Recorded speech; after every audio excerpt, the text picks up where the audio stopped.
Dininig ng LTFRB ang petisyon para sa fare hike sa mga jeepney habang inaprubahan na ng DOTR ang pagtaas ng pamasahe sa LRT1 simula April 2. Para sa Sentro ng Balita, si Bernard Ferrer live. Tama ka dyan, Angelique. Dininig ng LTFRB ngayong araw ang petisyon para itaas sa 15 pesos ang minimum na pamasahe sa mga pampasaherong jeep. Kasabay nito, hiniling naman ng ilang grupo ang 2 pesos provisional fare increase habang naghihintay ng desisyon sa kanilang petisyon.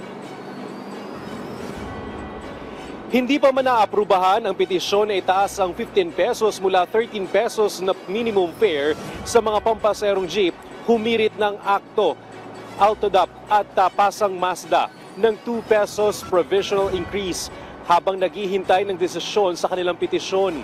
Binigyan sila ng LTFRB ng 10 araw upang maisumite ang supplemental petition at maisama ito sa orihinal na kahilingan.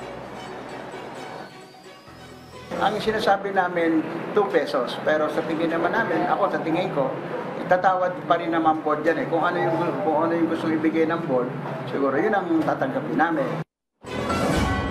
Pinaghahain din ng written petition ng grupong tumututol sa fare increase.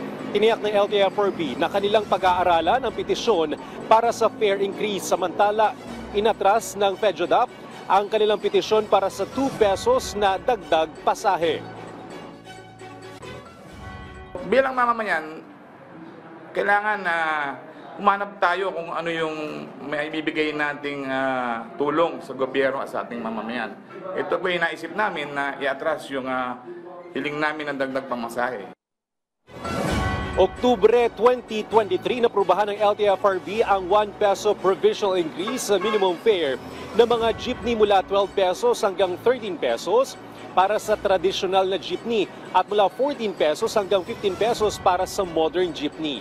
Samantala, inaprubahan ng Department of Transportation ang pagtaas ng pamasahe sa LRT1 na ipapatupad simula Abril 2. Ayon kay Light Rail Manila Corporation President Enrico Benipayo, mas mababa ang bagong fare scheme kaysa sa kanilang 2024 proposal at kapareho ng 2022 application alinsunod sa kontrata.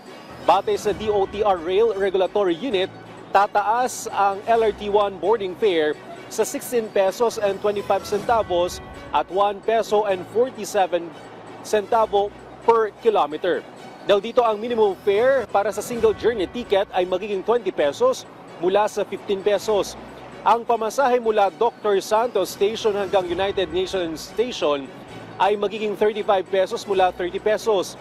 At ang pamasahe mula Dr. Santos Station hanggang Fernando Poe Jr. Station ay aabot ng 55 pesos mula 45 pesos.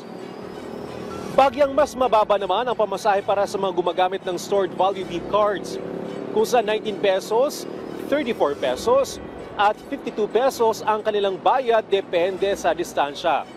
Iginit ni Benipayo na ito pa lamang ang pangalawang fare increase sa loob ng 10 taon kahit bukas na ang LRT1 Cavite Extension.